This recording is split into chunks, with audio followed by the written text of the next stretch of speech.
Alright, so let's talk about fans. No, not that type of fan. Those are ceiling fans. I'm talking about the people watching this video.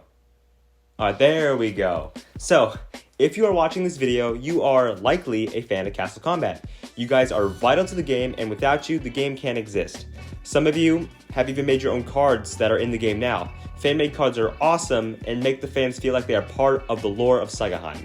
However, there are a couple issues with this. The biggest one being the main topic of today's video, Spark Guild. So what is Spark Guild? Spark Guild is a create a card class that would cost around $85 to enroll in, and when you do, you will be able to give a name and a special ability to a blank card template, and when that card is printed, you will receive 3 copies of that card, assuming you're going to keep one and then trade the other 2. So the typical class size of a Spark Guild is around 13 to 14 kids, which basically means 13 to 14 new cards are coming out, and it's basically a fan-made set. But with that many kids making cards, not everyone has the discipline to make an average card. Some want to make their card as good as possible for one reason, and that reason is to win. So let's take a look at some recent Spark Guilds. So I'm going to talk about 3 out of the last 4. So the first one, the Reality Rift set, which was the highest graded set in Castle Combat history. This set completely broke the game. It included cards like Kyanite, Necrolich, Gimbal the Nimble, and Confuzzle. Moving on to another one, the Shocktober set. I believe that was October 2021. Included Morseless, Malice Forgotten One, Storm, Electrobolt. Even in the last set, there was one card that was very good that stood out from all the rest, Teddy, the Chosen One.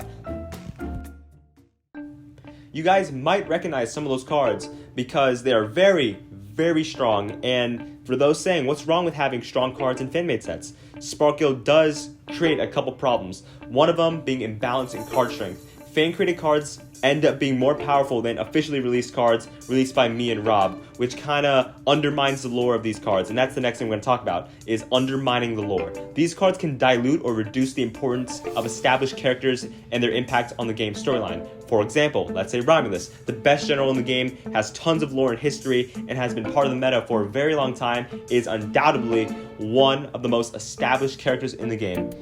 And then, boom! A card out of nowhere, with nothing, no lore, no foreshadowing. Sir Dan the Dog, Power 5, Epic Battle, plus Reverse Legends, arranges the Epic Battle and gives all allies the ability to roll 1s and 2s, overshadows him instantly, and all Dan has to show for it is $85. Now, a dog in gold armor is stronger than one of the best cards in the game.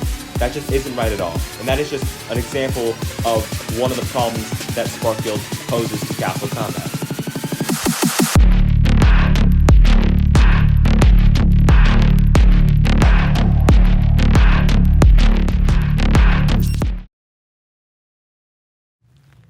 Moving on to the third problem of Spark Guilds, it creates an $85 paywall, which creates a direct pay-to-win aspect to the game of Castle Combat. Sure, buying booster packs is kind of pay-to-win because you do need to pay money to get those cards, but when you buy $85 of regular booster packs, there is no guarantee you will get the card you want, and those cards that you're going to be getting, 95% of them are officially released cards and are made in-house. But with Spark Guild, if you pay $85, you're guaranteed 3 copies of a card with any ability and any power you want.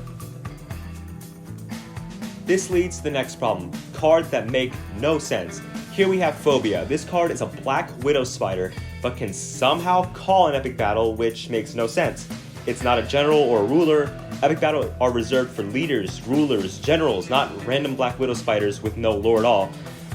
It's not even like ruler of spider faction or anything like that. It's just a spider, and I've seen that art before. But here's another one, Bogbite. For those who are very observant, what's wrong with this card? I'll give you 5 seconds.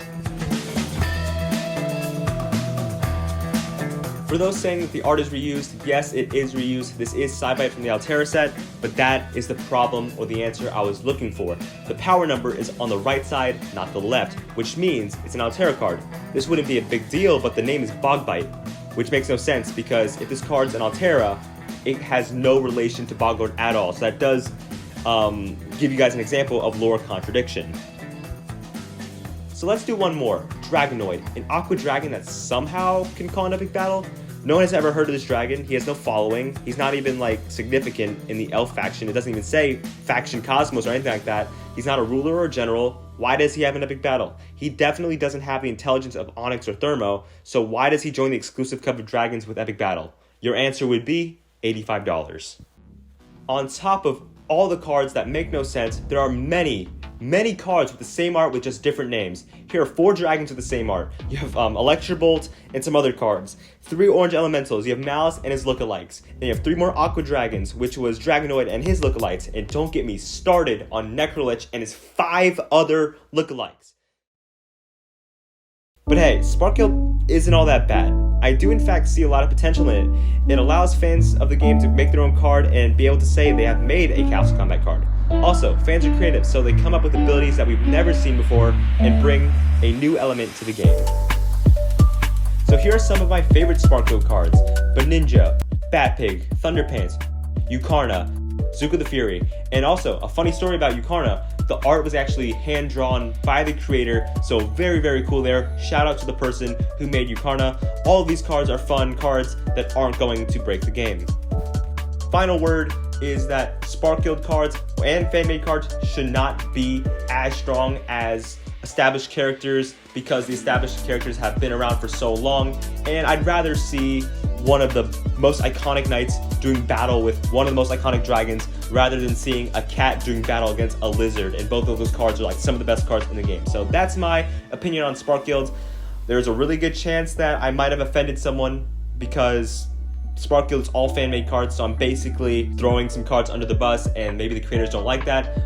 But that is just my opinion on the matter, and Rob will take a look at this video and maybe reevaluate the Spark Guild and add some new parameters just to make sure we don't have any broken cards coming out of Spark Guild sets. So yeah, that's basically everything I have for you guys. Thank you, Tonks, for editing my video once more. You guys loved the last one, so we might see a third one. So without further ado,